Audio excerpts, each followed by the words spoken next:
c'est un face à face, c'est du face à face clash. Désigné pour mourir, je te laisserai pas la place. C'est un face à face, c'est du face à face clash. Seul le meilleur des deux restera sur la place.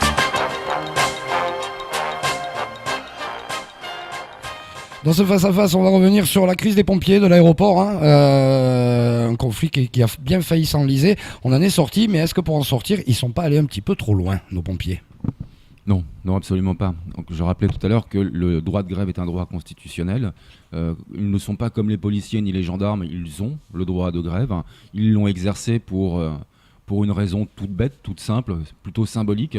C'était vraiment pas c'était pas un bloc qu'ils devaient affronter. C'est 35 € d'augmentation par mois pour la reconnaissance d'une mission et l'organisation d'une mission qu'ils opèrent au quotidien. Franchement, non, c'est véritablement pas aller trop loin.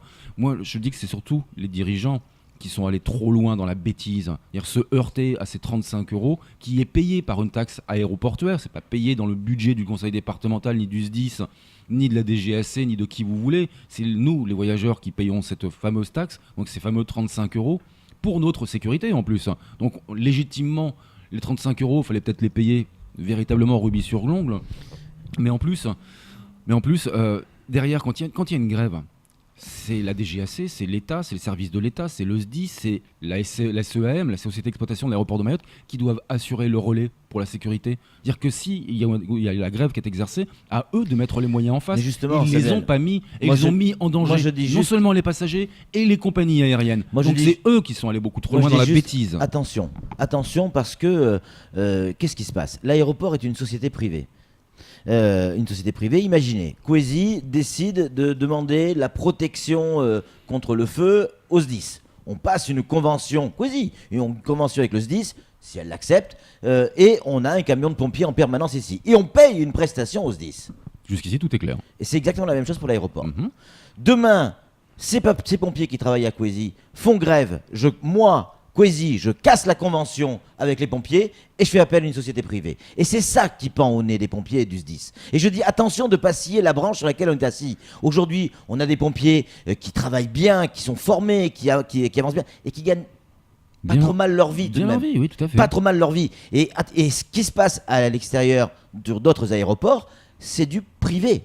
On est d'accord. C'est du privé. Et c'est là je dis attention de ne pas aller trop loin parce que là, je peux vous dire qu'au niveau de la préfecture, au niveau de la direction de l'aéroport, au niveau des compagnies aériennes, au niveau de certains passagers, tout le monde en a un peu ras la casquette. Je suis d'accord avec vous. Et donc le risque, il est là. Mais est-ce que le risque, il est que les mecs risquent de perdre leur emploi. Et vous allez voir que dans 6 mois, ça se trouve à la fin de l'année, on va basculer sur du privé. Est-ce que réclamer 35 €, c'est scier la branche sur laquelle on est assis ? 35 €. C'est pas ça. Vous moquez de moi. Vous vous moquez de moi, c'est pas le doublement d'un salaire. C'est pas le problème des 35 €. Je suis d'accord avec vous là-dessus. Ce que je dis juste, c'est, je prends ça comme exemple aussi pour le reste de ce qui se passe à Mayotte.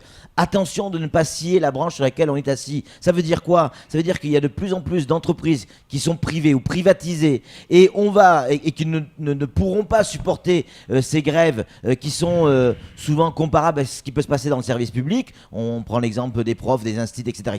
Dans le privé, c'est beaucoup plus compliqué. C'est tellement facile de répondre à ce chantage. On va faire comme à la colasse, alors c'est-à-dire que quand on est trop emmerdé par les gens, on les licencie et on n'est pas emmerdé derrière. Mais c'est ce qui risque de se passer parce que c'est ce qui se passe dans toute la France et dans le reste du monde entier. C'est juste attention, c'est tout. Peut-être ça aurait pas été un licenciement, mais un redéploiement, parce qu'est-ce que le SDIS aurait pas intérêt à récupérer ces 17 gars pour les redéployer sur le terrain ?